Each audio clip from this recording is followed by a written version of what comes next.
Boa noite. Essa aula será sobre a polinização por agentes abióticos, que seria a hidrofilia e anemofilia. Hidrofilia seria a polinização pela água e a anemofilia seria a polinização pelo vento. Então, sabendo disso, vou falar brevemente o que é a polinização. A polinização consiste na transferência do pólen da parte masculina da flor, que seria a antera, para a parte feminina, que seria o estigma.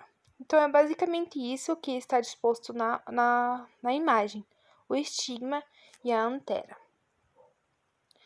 Então, sobre a polinização hidrofílica, que seria a polinização pela água, ela é encontrada em apenas 2% das angiospermas. Ocorre em plantas aquáticas e algumas terrestres, que são polinizadas pela chuva. O transporte do pólen é principalmente na superfície da água. Raramente ela é submersa. Quando ocorre na superfície, a tendência é que o grão de pólen flutue até chegar ao estigma. Então, essas plantas são encontradas em áreas alagadas, e o grão de pólen dessas plantas, elas costumam ser mais flexível e pegajosas para que se fixem melhor na flor. Por conta de ser pela água, elas precisam de um pouco mais de fixação. Aqui eu coloquei duas imagens de plantas, de flores, que são polinizadas pela água. Como vocês podem ver, elas estão em lugares alagados, em áreas alagadas. Por isso, elas são polinizadas pela água. Então, a anemofilia seria a polinização pelo vento. Ela ocorre em gimnospermas e várias famílias de angiospermas. Elas são flores unissexuais, ou seja, são masculinas e femininas, tá? Em flores diferentes. São unissexuais, tem flores só femininas e flores só masculinas. E o perianto é insignificante ou ausente. O que seria o perianto? O perianto seria um envoltório do órgão de reprodução. Ela protege a inflorescência da flor, tá? Que nesse caso, essas flores, elas não têm, a inflorescência. Então, o pericanto ali, ela é insignificante. E nessas plantas, nessas flores, a gente precisa que o órgão reprodutor, elas sejam expostas. Então, não precisaria desse perianto, ela é insignificante. As brácteas e periantos, quando presentes, elas são verdes ou castanhos escuros, no caso, a inflorescência. Então, elas são basicamente ausentes, mas quando tem, elas são verde ou castanhos escuros, tá? Elas são insignificantes, elas têm, mas são insignificantes, porque a inflorescência, ela é usada para que tenha a atração dos animais, lá das abelhas, das borboletas, dos morcegos, elas são usadas para isso, para que tenha a atração. E nesse caso, a gente não precisa da atração desses animais nessa planta. E o odor também, geralmente nessas plantas, ela é ausente. Por quê? Porque também não é necessário, Porque é para tratar animais lá dos insetos.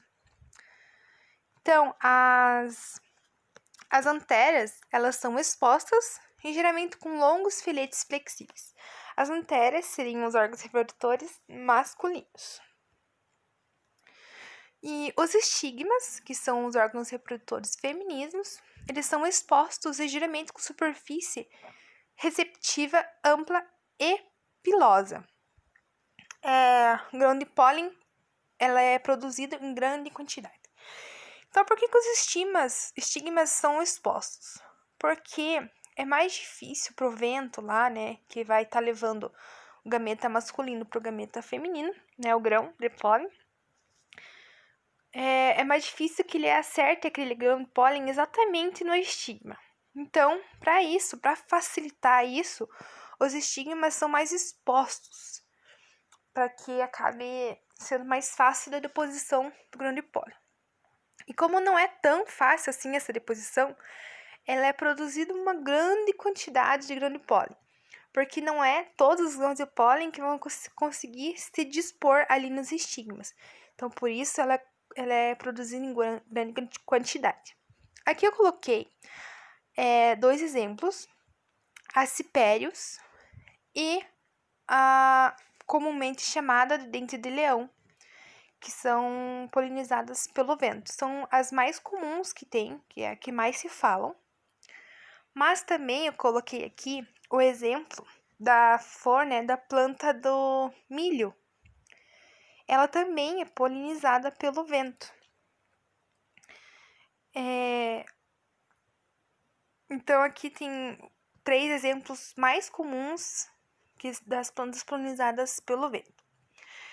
Então, diante disso que eu expliquei, eu peço para que vocês pensem e respondam junto comigo essas 2 atividades que eu coloquei sobre o assunto que eu acabei de abordar para vocês.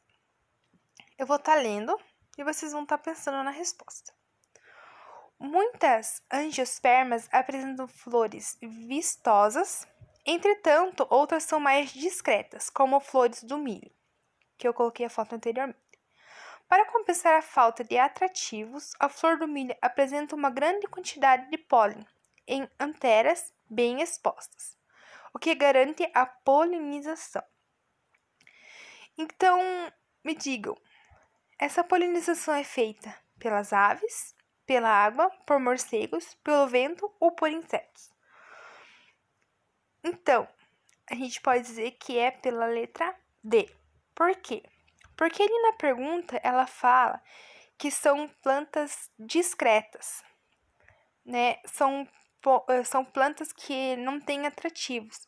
Então, para isso, para compensar isso, elas têm uma grande quantidade de pólen e as anteras são bem expostas. Então, isso são características de uma polinização feita pelo vento, ok? Na atividade 2, nós temos a polinização pela água é chamada de anemofilia, hidrofilia, ornitofilia ou quiroptifilia. Então, a anemofilia ela é feita pelo vento, que foi o que a gente acabou de falar, do milho, né? E a hidrofilia, então, seria a feita pela água. Então, a resposta da número 2 seria a letra B. Hidrofilia, que é polinização pela água. E aqui nós temos as referências. Muito obrigada, espero que tenham tirado proveito e tenham entendido sobre a aula.